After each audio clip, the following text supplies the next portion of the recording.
పర్యావరణ పరిరక్షణలో భాగంగా Barre Nageswararao, Palepu Raghavendrarao memorial charitable trust Kakinada cloth bags తయారు చేసి ఉచితంగా పంపిణీ చేయడం అభినందనీయమని red cross society chairman YD Ramarao పేర్కొన్నారు. కాకినాడలో గల బర్రె నాగేశ్వరరావు మరియు Palepu Raghavendrarao memorial charitable trust కార్యాలయంలో ఉచిత క్లాత్ బ్యాగ్స్ పంపిణీ కార్యక్రమం జరిగింది. కార్యక్రమంలో పాల్గొనేందుకు విచ్చేసిన వైడి రామారావుకు ట్రస్ట్ సభ్యులు పుష్పగుచ్చం అందించి స్వాగతం పలికారు. కార్యక్రమానికి ట్రస్ట్ ట్రస్టీ విఎస్ఎన్ మూర్తి అధ్యక్షత వహించగా red cross society chairman YD Ramarao ముఖ్య అతిథిగా పాల్గొని ట్రస్ట్ తయారు చేసిన ఉచిత క్లాత్ బ్యాగ్స్ పంపిణీ కార్యక్రమాన్ని ప్రారంభించారు. ఈ సందర్భంగా వైడి రామారావు మాట్లాడుతూ చక్కటి ఆశయాలతో ఏర్పాటు చేసిన ట్రస్ట్ ద్వారా అనతి కాలంలోనే అనేక సామాజిక సేవా కార్యక్రమాలు నిర్వహించడం అభినందనీయమన్నారు. ట్రస్ట్ ట్రస్టీ విఎస్ఎన్ మూర్తి మాట్లాడుతూ ట్రస్ట్ ద్వారా మహిళలకు ఉచిత కుట్టు శిక్షణ అందిస్తున్నామన్నారు. మేనేజింగ్ ట్రస్టీ తులసమ్మ మాట్లాడుతూ ట్రస్ట్ అందిస్తున్న క్లాత్ బ్యాగ్లను ప్రతి ఒక్కరూ వినియోగించి పర్యావరణాన్ని పరిరక్షించాలన్నారు. ఈ కార్యక్రమంలో ట్రస్టీలు భారతి, శాంతి, తాతారావు, ఆర్జీ రామారావు, వి మల్లికార్జునరావు, ఏవీరావు ప్రసాద్, ఏడుకొండలు, వినయ్, రామకృష్ణ పెద్ద సంఖ్యలో మహిళలు పాల్గొన్నారు. దాంట్లో మనం చేపలు కొనుక్కుని తింటున్నాం.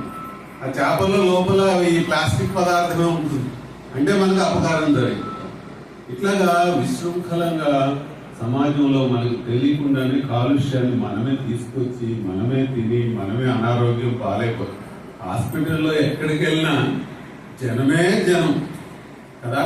ఈవేళ మీరు చూస్తున్నారు కదా, ప్రతి విషయం ప్రతి డాక్టర్ దగ్గర అసలు ఇంతమంది డాక్టర్లు వచ్చేస్తున్నా వాళ్ళ దగ్గర అసలు ఖాళీ ఉండని పరిస్థితి ఏమిటంటే వీటిల్లో సగం కాదు 75% జబ్బులు కేవలం మనం కొని తెచ్చుకుంటున్నటువంటి మనము చేస్తున్నటువంటి తప్పుల వలన తెచ్చుకుంటున్నటువంటి. కాబట్టి మనం జాగ్రత్తగా ఉండవలసినటువంటి అవసరం ఉంది. అది తాగే మంచినీరు కానీ తినే భోజనం కానీ. ఈవేళ మీరు చాలా రోడ్లు చూస్తాంటే మా ఎన్ఎఫ్సిఎల్ రోడ్డు మా ఇల్లు ఉన్నది.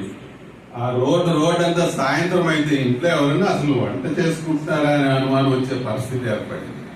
చాలా సందర్భాల్లో ఈట్ స్ట్రీట్ లో కానీ ఎక్కడ చూసినా రోడ్ల మీద చిన్న చిన్న బడ్డీల దగ్గర విపరీతంగా ఈ ఫుడ్ తయారు చేస్తున్నారు. వాడు తయారు చేసే దాంట్లో వాడు నీళ్లు కలుపుతున్నాడో నూనె కలుపుతున్నాడో అందులో ఏం వస్తువు కలుపుతున్నాడో మనకు తెలియనటువంటి సందర్భం.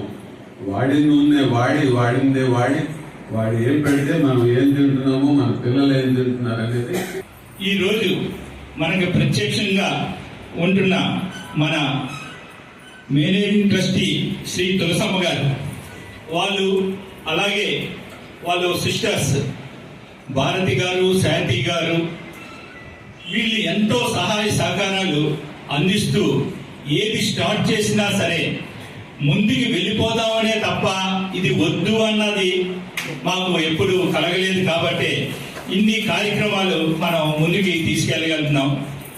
ఈ ట్రస్ట్ 2 years దాటి రేపు ఏప్రిల్ 26కి 3 years కంప్లీట్ చేసుకుంటుంది.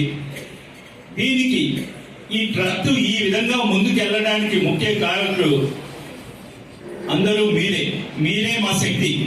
ఎందుకంటే ఒక 2-3 ఉంటే ఏమీ జరిగేది కాదు.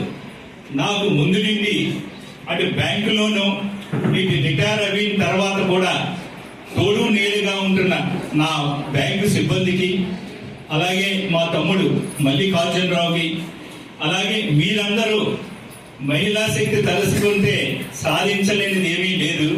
మీ అందరి సహకారంతో ఎన్నో మంచి కార్యక్రమాలు మేము ముందుకు తీసుకెళ్లడం జరుగుతుంది.